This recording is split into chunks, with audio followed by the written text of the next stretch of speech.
Welcome to Thinking Deeper by 6-7. It's good to be here. All right, so picture this. You've got a stage in Dublin, Ireland. The lights go down, the crowd goes completely hushed, and out walk. Well, two of the absolute titans of the modern intellectual world. Heavyweights. Exactly. In one corner, you have Sam Harris, neuroscientist, rationalist, the guy who basically thinks religion is a bug in our operating system that we need to fix. Right.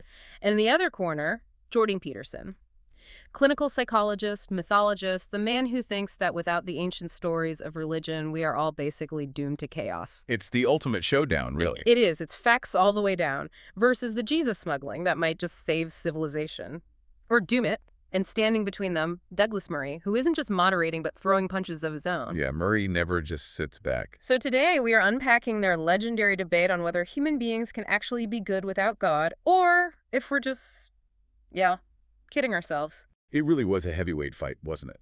But what I loved was that it wasn't a shouting match. It was a steel manning exercise. Steel manning. That's a term we should probably define right out of the gate because it sort of sets the tone for everything that happened that night. It does. I mean, most debates we see on TV are straw man arguments. You know, I take a flimsy, stupid version of your opinion, I knock it over easily, and I declare victory. Standard politics. Exactly. A steel man is the opposite. It's an intellectual workout. I have to listen to you, and then I have to restate your argument better than you did. Right. I have to build the strongest possible version of your case before I'm allowed to dismantle it. Which is incredibly hard to do when you fundamentally disagree on the nature of reality. Oh, incredibly hard.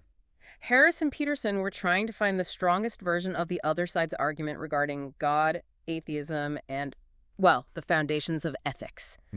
And that effort led them to one of the stickiest, most provocative terms I've heard in years. Jesus smuggling. Jesus smuggling. It was coined by Eric Weinstein, but Douglas Murray brought it into the arena. It's such an evocative image. It sounds illicit. It effectively is, at least in the world of rigorous philosophy. So let's unpack Jesus smuggling. The concept addresses a specific, burning frustration that rationalists like Harris have with evolutionary psychologists like Peterson. Here is the setup. You're listening to a scientist at, let's say it's Peterson. He is building this incredibly complex, rigorous scientific argument. Okay. And he's talking about biology, natural selection, how lobsters have hierarchies, how human brains evolved over millions of years. And you're nodding along thinking, okay, I'm with you. This is secular, this is science. And Then, right at the very end, while you're distracted by the biology, bam! He pulls a religious deity out of the hat. the rabbit. The rabbit. Mm-hmm. He effectively says, and because of all that biology, the resurrection is effectively true. Or, therefore, we must live within a Christian framework. That's the smuggling operation. Harris's specific worry is that Peterson is putting the rabbit in the hat before the show starts and then pretending to be amazed when it hops out. Precisely. Mm-hmm. Harris thinks Peterson is using the utility of religion. The fact that religion helped us survive in the past, that it bonded tribes together, to try and validate supernatural claims that just aren't objectively true. He compares it to a fake magician, right? Yeah. I love this analogy. If you go see Darren Brown, the mentalist, he tells you up front, I am tricking you. This is psychology, suggestion, and sleight of hand. Right, and you still enjoy it. You are amazed. But a fake magician tells you, no, I actually have wizard powers. I am actually summoning spirits. And Harris is saying, Peterson, just admit you're Darren Brown. Admit that religion is a useful psychological trick we played on ourselves to survive the Stone Age. Don't pretend it's magic with a capital M. If you like my channel, please subscribe and press the like button. But here is where the steel man gets interesting. Because Peterson pushes back hard on this. He doesn't think he's smuggling anything. No, he thinks the rabbit was there the whole time. Right. Peterson's rebuttal is that he isn't describing a trick. He's describing a necessity. Mm-hmm. His argument is that rationality, raw data, facts, spreadsheets, doesn't have enough motive power. Motive power. That's the fuel to actually get out of bed, right? Exactly. You can't just throw a textbook at someone and expect them to live a moral life. Facts are inert. They just sit there. Mm-hmm. Peterson argues that to move a human being from a state of suffering, which he dramatically calls hell, to a state of well-being, or heaven, you need a narrative, you need a story, you need a personality to emulate. So Harris thinks we can run on the clean fuel of rationality, and Peterson thinks that engine won't even start without the dirty fuel of myth. That's a great way to put it. Yeah. Peterson argues that if you strip away that religious or archetypal structure because you think you're too smart for it, Yeah. you don't end up with the clean, rational utopia that Harris imagines. You create a vacuum. And vacuums in human culture get filled very quickly. Usually by something worse. Much worse. Peterson argues that if we kill the God story, we don't get scientific enlightenment. We get nihilism, where nothing matters and people just give up. Or we get totalitarianism. We Right. start worshiping the state or a political leader or a rigid ideology. So the choice isn't God versus science, it's God versus the gulag. In Peterson's view, yes. But Harris, naturally, thinks that is a false dichotomy. Yeah. He believes we can bridge the gap between facts and values without needing a Bible. And to prove it, the debate took a really weird turn into marine biology. Sponge. The sponge. I have to say, of all the things I expected to hear in a debate about the future of Western civilization, a lecture on the nervous system of a sea sponge was not on my bingo card. It sounds absurd, but it's actually the cornerstone of Peterson's entire philosophy on why we need religion. It addresses what cognitive scientists call the frame problem. Okay, let's break this down, because they move through it fast, but it's deep. So Peterson asks us to look at a marine sponge. It's a very simple creature. It sits on the ocean floor. It has sensory cells and motor cells, but no central brain. It's just living its best life in the current. Right. A wave comes. That's a fact from the environment. The sponge feels the wave. It closes a pore. That is a value or an action. It is a one-to-one mapping. One fact equals one action. Simple existence. No confusion. But humans, we are not sponges. We are definitely not sponges. We are surrounded by billions of facts. Think about it. Right now, you can focus on the sound of my voice, the temperature of the room, the itch on your ankle, Huh. the history of the Roman Empire, the stock market, or the color of the wall.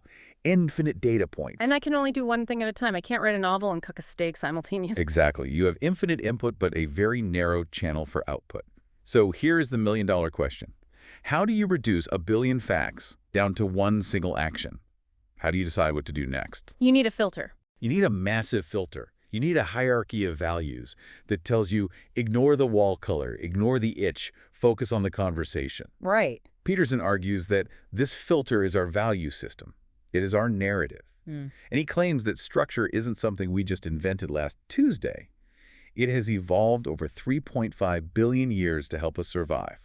So religion, or the story, is the software that filters the infinite data so we don't freeze up. It tells us what is important and what is noise. Yes. Without the story, we'd be paralyzed by the frame problem. We wouldn't know where to look. We would drown in facts. But Harris pushes back on this too. He thinks this is vastly overcomplicating things. He argues that values aren't these mystical filters. They are simply facts about the experience of conscious creatures. Right. This is his famous hot stove argument. Harris says, look, I don't need a 3.5 billion-year-old mythological narrative to know that putting my hand on a hot stove is bad. It hurts. It hurts. That's a biological fact. I don't need the 10 Commandments to tell me thou shalt not burn thy hand.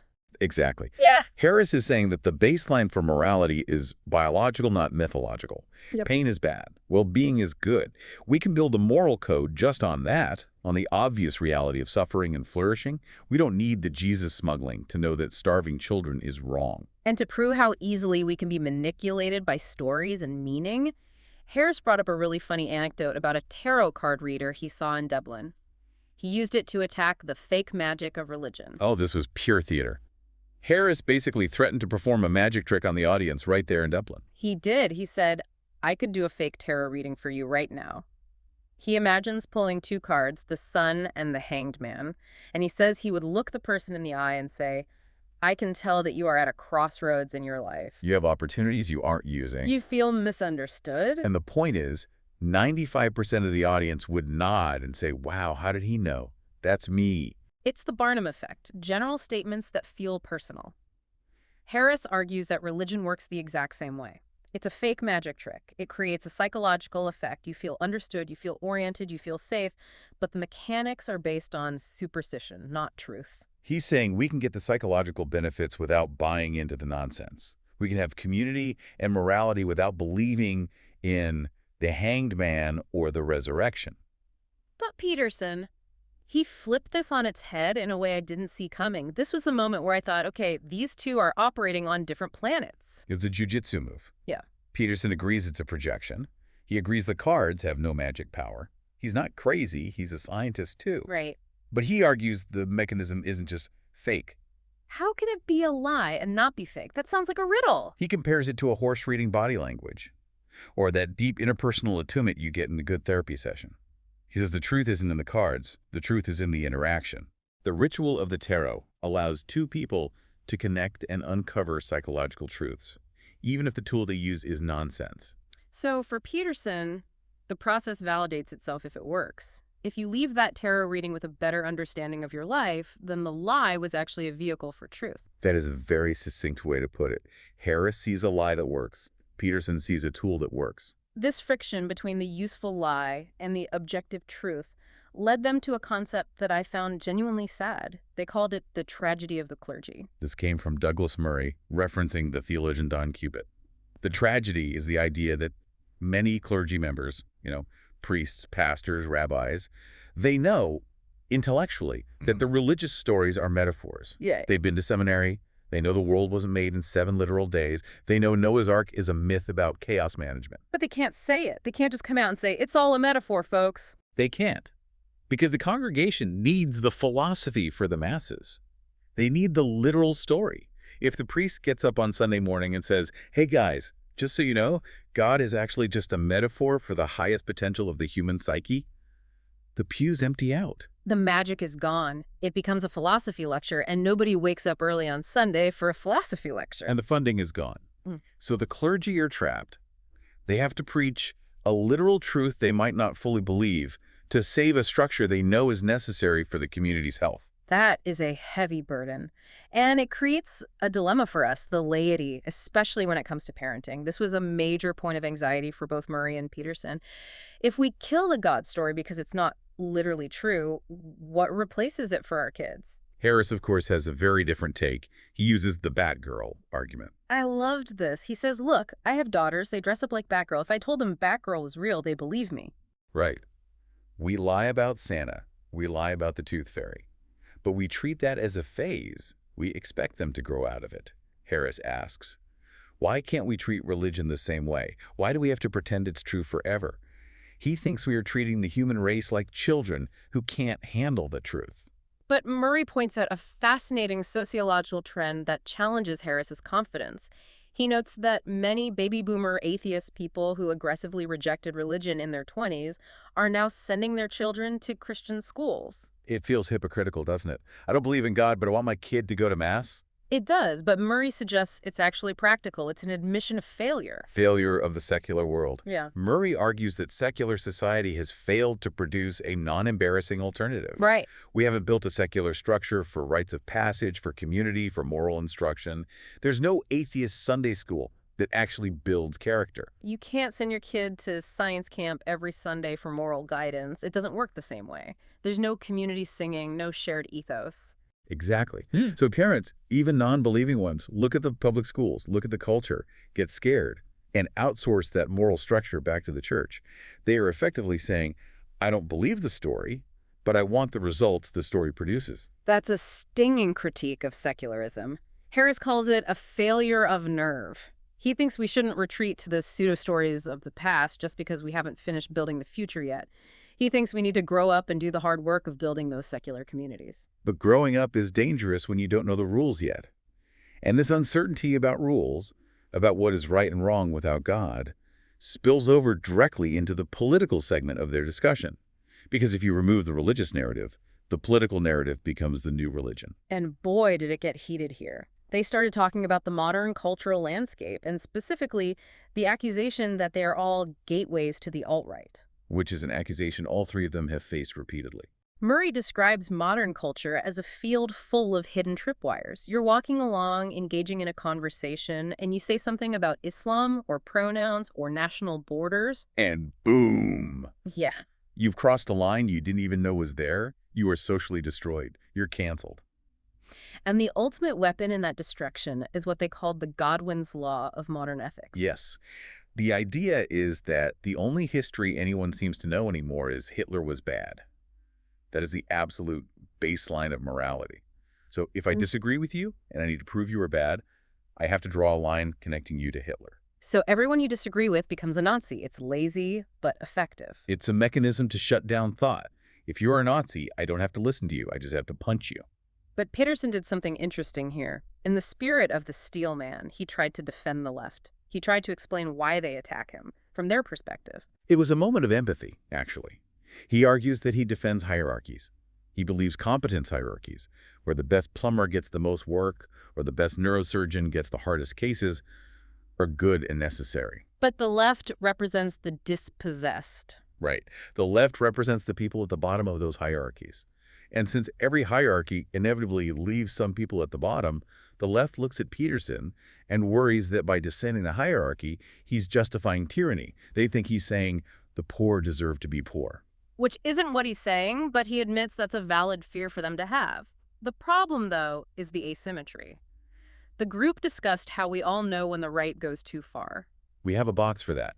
If someone starts talking about racial superiority or ethno-nationalism, we put them in a box marked Nazi and we ignore them. Society has strong antibodies against right-wing extremism. But we have no clear box for when the left goes too far. That's their argument.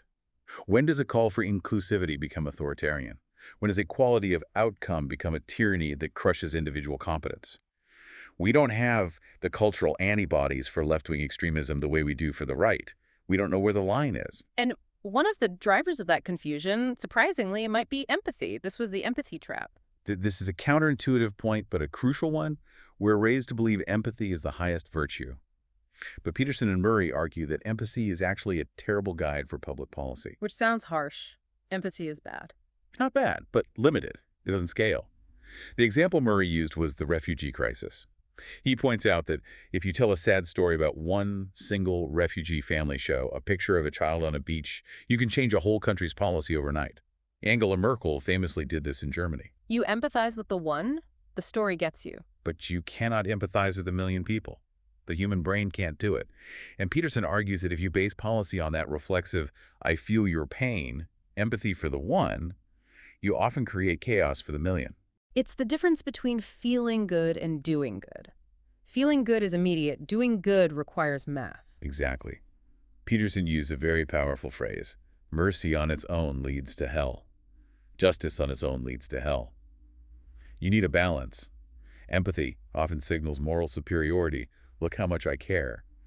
But it doesn't solve the complex logistical problem of how to house a million people without destabilizing the society that's hosting them. It requires that cold, hard rationality Harris loves so much. You need the heart and the head. And as they wrapped up, despite all the disagreements about God and Jesus and sponges and politics, they found a common ground. Which was? Truth and free speech. The basics. They agree that these are the only self-correcting mechanisms we have. If we can't speak freely, we can't correct our course, we can't identify the tripwires. Peterson ended with a beautiful thought on cynicism. I remember this. He said, we start out naive, trusting everyone. Then we get burned, we get betrayed, and we become cynical. We think we're smart because we don't trust anyone.